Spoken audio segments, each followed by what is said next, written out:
Hi there, and welcome back to our lounge. Today, we get into the dark arts, also known as mother-in-laws.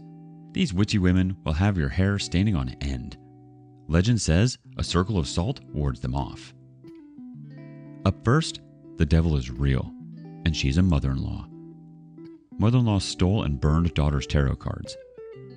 My mother-in-law has always been the unusual type, very manipulative, but she will still swear she just loves her family so much. A quick example is when I was dating my wife back in the day. She was supposed to come over for steaks with my parents and me. When she told her mom replied, "I'm just going to tell your family that you don't want to see them today." She ended up standing my family and I up for her mom. Unfortunately, my wife is now only seeing how manipulative she has been throughout her life. This was 18 years ago when it all started. Fast forward to the last few weeks. My daughter is 14. She does suffer from anxiety and depression, but she gets the help she needs. This started around 3 years ago. My daughter was gifted tarot cards from one of her best friends last year. One of my friends bought her a pouch and a crystal. It was actually something she liked to do from time to time and thought that it was cool. We're not religious by any means, but we've gone to church on and off. Not that going to church or not going to church should matter in this case, but I'm stating it anyways. In my opinion, tarot cards are for fun, should not be taken seriously, but I do think it can give you a new perspective in how you might view or feel about something. It's honestly just a hobby like anything else. Well, I don't find my mother-in-law very religious, but she still swears by God. She's afraid of the devil. She thinks scary movies and heavy metal could bring in evil. She swears that having tarot cards in the house is opening up doors for evil to live inside of our home. One day, she's cleaning my daughter's room and leaves. My daughter immediately noticed the cards were gone. I sent my second text in a month to my mother-in-law. Both were about overstepping boundaries and things that were incorrect for her to do. It was very proper and professional. She ignored my text again. She ignored my daughter and my wife. She then finally told my wife that the only time I talk to her is when I'm mean. My texts were far from mean. She said she just loves my wife and daughter, and then decided to lecture me about getting my daughter to learn and live by God. We got into a bit of a screaming match over speakerphone, and it was done. She ignored anything about the cards for 2 weeks before admitting to burning them in her fire pit. Boundaries have been crossed. I don't feel comfortable with her coming over. My family is upset. My wife is now in a tough place. It sucks. I can't stand my mother-in-law, and I haven't even shared the worst part about her. But this incident sent me over the top because it happened in my house. First of all, your mother-in-law should never have made the executive decision to steal your daughter's property and then burn it. It's a shame that her fears led her in that direction. It's essential that you and your spouse present a united front. You and your spouse must explain to your mother-in-law that you choose what's best for your daughter. It's not up to her to make such decisions. She needs to respect your family's choices and trust you all to make the right choices without forcing her own beliefs on you through acts like she just displayed against your daughter. What about you? How do you handle differences in religious or spiritual beliefs within your family? Let us know in the comments. Now we're going to check in with the community, see what they think. Fruit Jerky says, when people steal from your home and burn your children's things, not wanting them in your home does seem like a very reasonable consequence. Random Guy Says Bro chimes in next. Birth control, whether for birth control or hormone regulation. Artwork deemed inappropriate. Marital aids or toys. Vinyl records of rock music. DVDs of classic films. A guitar and sheet music. Mental health, men's, like antidepressants. Clothes. A prom dress with a low neckline. Board games. Computers. Gaming devices, like a PS5 or Xbox. Money from a job or relative she doesn't like. Just a list of things off the top of my head that could quickly and quietly be stolen and burned. No debates about religion or family. Just a bunch of stuff a wackadoodle old lady might be offended by, and so feel justified in stealing and destroying.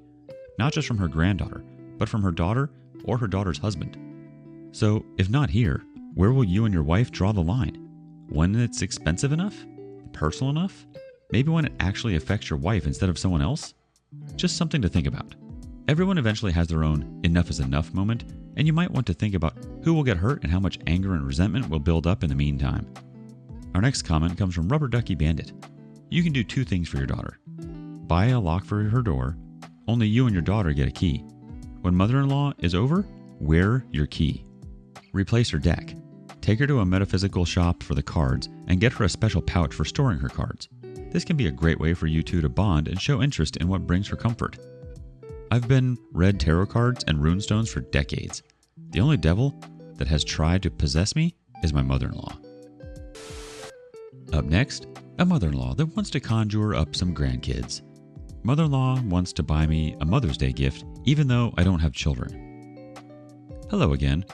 I've posted here before for the first time and just want to say it felt so nice to finally have a place where people understand what I'm going through. Mother-in-law tried to get us to come up for Mother's Day weekend to see significant other's new nephew, even though his brother and sister-in-law wouldn't be in town that weekend. We were supposed to meet them and the new baby in a town closer to us, but apparently mother-in-law said it would be best if they left the baby home with her. Significant other and I kinda had an argument because mother-in-law kept sending texts of weekends we should come up since we can't this weekend and pictures of the baby. I mentioned this in my last post, but thought it would be needed for context. Significant other and I finally talked it out, and I told him I didn't understand why we were not making these plans directly with his brother. And also that I need low to no contact with mother-in-law just to give myself space and peace. Also to help me not resent her. I do love my mother-in-law even though I think she has huge issues with respecting others' boundaries. Well, that lasted all but a couple days because she sends him a text saying that she wants to get me a Mother's Day gift. And not something little. Oh no, something pretty expensive, or at least I think so.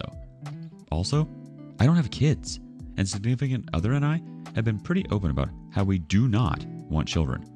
He told her she didn't have to do that. It's giving me anxiety that she will do it anyways, so I sent her this text today. Name's changed. Hey, significant other mentioned how you want to get me a gift for Mother's Day. While the gesture is really touching, I am uncomfortable with this because regardless of having fur babies, I do not see myself as a mom. I feel like since it is sister-in-law's first Mother's Day, the focus should really be on her. However, I really appreciate you thinking of me, and I'm excited to see you when you come up for random person's wedding. Love you. Is this me just taking her wanting to do something nice the wrong way? I feel like she is insistent on inserting herself dominance in our relationship that has nothing to do with her, and it is starting to make me think everything she tries to do has ill intent behind it. I sent the text because I thought it would be good to set a boundary, but now I'm not so sure. I feel like she tries to set up situations that make me look bad, but also think maybe it's just in my head? Should I have not sent it? You absolutely did the right thing by sending the text. Setting boundaries is healthy. She won't know that you're uncomfortable or not okay with something until you communicate. She needs to respect you and your boundaries. And you're right, the gesture is nice, and she is seemingly coming from a place of love. But if it makes you uncomfortable celebrating you on Mother's Day, the focus should go elsewhere. And that absolutely does not make you a bad person. You are genuine and humble in your communication, and the more you stand up for yourself and remain transparent, the less she will insist on asserting her dominance, and the more she'll respect you in your space. Let's check out some other thoughts from the community. Atomic Fox 84 says, seems like she's not happy about you and not wanting kids, and is trying to hint or possibly try to change your mind. Our next opinion comes from Comfortable Gas 798. It's called love bombing. She wants to control your time and energy. Visit her when she has nephew, and you and significant other are not falling for it. The gift comes with strings attached. You need to visit her because you owe her because she gave you something expensive. It is manipulation to get you to do what she wants. If I were you, I would return any Mother's Day gift she gives you.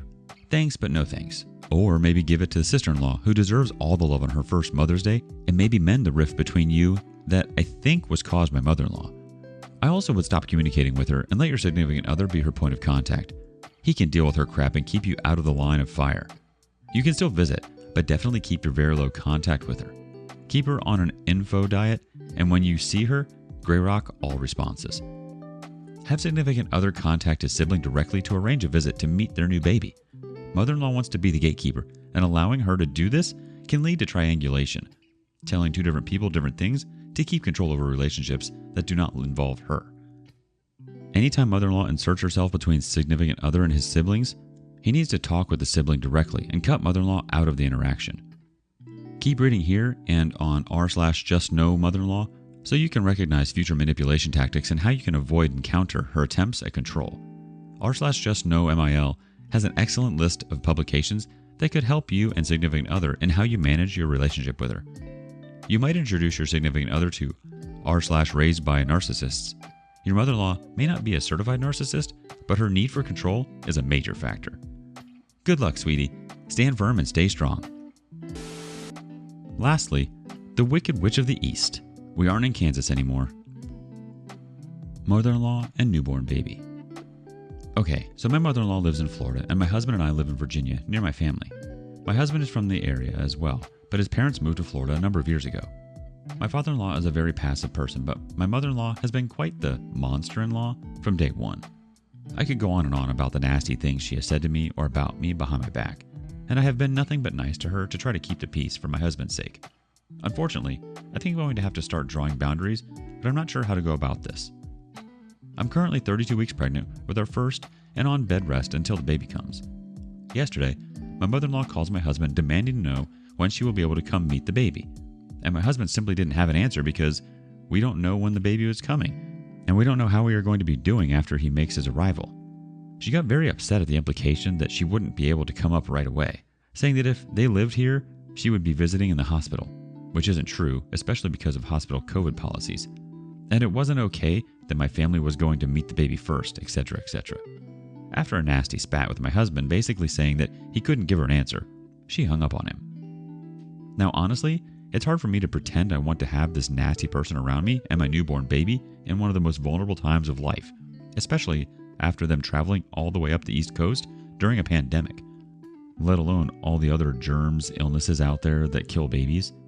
I'm not going to be comfortable having her around until we've settled into life with a baby, but she's not accepting that as an answer. Even saying a couple of weeks is too long to meet her grandson. Am I the a-hole, or do I need to start being firm with her? The simple answer is, no, you're not the a-hole. Giving birth and bringing a baby home is a wild transition for first-time parents. I get it. Your mother-in-law is excited to have a new baby kicking around, but you are absolutely not obligated to have her around as soon as you come home from giving birth. People need to learn to respect that time after a baby is born. Obviously, your body will be going through some things and recovering. While you're adjusting, your new little family doesn't need the drama around. You call the shots. If you don't want her around right away, be honest. It's key to make the expectations clear up front. If she gets upset, that's on her. She will literally have the rest of her life to see the new baby. She can wait. Our first community comment comes from Potato Bug Blue. I'm sorry you're so stressed out. First of all, please let the hospital know she is not allowed in your room, just in case she shows up. Sit with significant other and tell them you don't want her there for at least a month after the baby is born. It's yours and significant other's time to bond and be with your baby. Remember, if you don't put up boundaries, she will walk all over you, and you are not responsible for her happiness, only your own. When you do allow her to visit, make sure they stay in a hotel. One final thought from I Loathe Kalu. You can come when the baby is 6 months old. Each time you argue, we will push it back a month. You will also need to find a hotel or Airbnb for your stay. Don't let this woman intrude on a moment of your postpartum period. Thank you for joining us today on Our Lounge. Before you go, be sure to like and subscribe and hit that notification bell. We would hate for you to miss out on our next video. If you have feedback on today's content, please let us know in the comments below. We can't wait to hear from you. We can't wait